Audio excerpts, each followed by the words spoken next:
You know, arriving in a new country can be the most stressful part of any trip. So today, we're going to make sure your entry into Colombia is the smoothest part of your entire adventure. We'll cover absolutely everything, from the pre-flight paperwork to that final customs check, so you can get to the good stuff way faster. So, have you ever been on a plane, they hand you that customs form, and you just stare at it thinking, what on earth is this? Yeah, you're definitely not alone. But that confusion, it ends right now. In the next few minutes, we're going to turn this jumble of rules into a super simple checklist so you can kick off your Colombian trip completely stress-free. A smooth arrival in Colombia? It actually starts way before you even leave the house. So first up, let's tackle the pre-flight checklist. Getting these few things right is going to set you up for a totally hassle-free entry. So your pre-flight homework has three, let's call them non-negotiable tasks. Number one, you've got to verify your visa needs. Second, you absolutely must fill out the online Check-Mig form.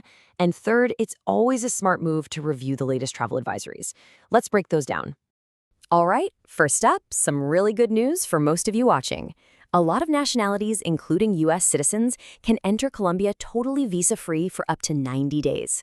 And hey, if you fall in love with the country, which, let's be honest, is pretty likely, you can even request a 90-day extension. That gives you a grand total of 180 days in a calendar year.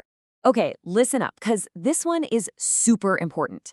The Check-Mig form, it's mandatory for every single person entering or leaving Colombia.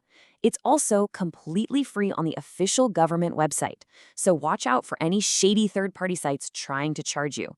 Just remember the timing. You have to do it between 72 hours and 1 hour before your flight. Set a reminder. All right, let's talk passports for a second. This is a quick one, but it's so important. Officially, Colombia just requires your passport to be valid for your stay. But, and this is a big but, the strong recommendation is to have at least 6 months of validity left. Why? Because a lot of airlines have their own 6-month rule and they could literally stop you from boarding your flight. Better safe than sorry. Okay, paperwork sorted. Now for the fun part. Packing. Well, kind of fun. Let's talk about what you can and can't bring, because knowing the rules here is the key to avoiding delays, fines, or worse, having something confiscated at customs. So here's a really crucial difference you gotta get. Banned versus restricted. They sound similar, but they're totally different. Banned items, think firearms, illegal drugs, are an absolute 100% no-go. Restricted items, on the other hand, are allowed, but only up to certain limits. And this is where most travelers need to pay close attention. So what are those limits for the stuff you'd normally pack? Let's run through the common ones.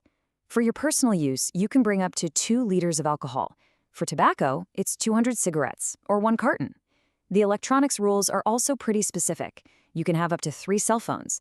And for other gadgets, like tablets or drones, you can bring up to 10 of the same kind of item, as long as it's clear they're not for you to sell. Okay, now for a very special group of travelers. What if your best buddy has 4 legs and a tail? Bringing a pet to Colombia is totally possible, but yeah, it's got its own special checklist. So if you want to bring your dog or cat, you've got a few hoops to jump through, but it's totally doable. You need to register online with ICA, that's the Colombian Agricultural Institute. You'll also need a health certificate from your vet issued within 10 days of your flight and proof of all their vaccinations, especially rabies. Now, a very important heads up, certain breeds like pit bull terriers and Rottweilers are unfortunately banned from entry. Okay, here's a little pro tip for a very specific group of you out there, you filmmakers and photographers. If you're coming in with a ton of professional gear, Colombia has a really cool temporary import process. If you get authorization beforehand from Pro Imagines, you can bring all your equipment in tax-free. The only catch is it all has to leave the country with you when you go. All right, let's talk about money. Seriously, this is one of the biggest things that trips people up, and you really want to get this right. Understanding the currency rules is absolutely essential to avoid any serious headaches. Just burn this number into your brain, 10,000 US dollars, or its equivalent in any other currency. If you are carrying this amount or more, you must declare it. There are 0 exceptions to this rule. And you gotta know what they mean by monetary instruments, because it's not just about a wad of cash. It also includes things like traveler's checks or payment orders. The rule is simple. If the total value of everything adds up to 10,000 US dollars or more, you declare it. If you don't, they can seize the funds. Plain and simple. And touchdown! You've officially landed in Colombia. So what happens now? Let's walk through the airport process together, whether you're landing in Bogota's El Dorado or Medellin's Jose Maria Cordoba. The whole arrival process is actually pretty straightforward, so don't sweat it. First up, you've got immigration. That's where you get that all-important passport stamp. The wait is usually pretty reasonable, maybe 20 to 30 minutes. Next, you grab your bags at baggage claim. And your final stop is the customs office, which is run by Dion, Colombia's tax authority. And that brings us to the final hurdle, the last piece of the puzzle, the customs declaration form. This is where all that preparation we just did really pays off. Let's walk through it section by section so there are no surprises. Part 1 is the easy bit, you'll be glad to hear. It's just your basic info, name, passport number, flight details, that kind of thing. And here's a great little time-saving tip. If you're a family traveling together, you only need to fill out one form for the whole group. Okay, now we're at the most important part of the form. These yes or no questions, they tie back to everything we've just talked about. It's going to ask if you're carrying stuff to sell, certain foods or plants, or, you guessed it, currency over $10,000. The key here is just be honest. Answering yes doesn't automatically mean trouble, it just means you have something to declare. So what if you answered yes to one of those questions? Well, that's what this grid is for.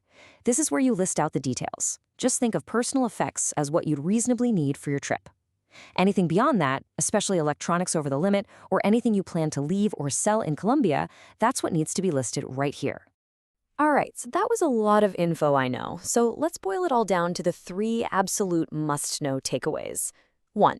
Get that Check-Mig form done online before you even think about leaving for the airport. 2. Know your limits, especially that $10,000 currency rule. And 3. The golden rule of customs anywhere in the world. When in doubt, just declare it. Honesty will always, always make your life easier. And just like that, you're done. Seriously, that's it.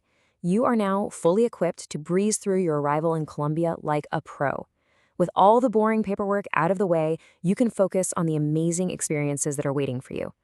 So the only question left is, what's your Colombian adventure going to be? Thanks for tuning in.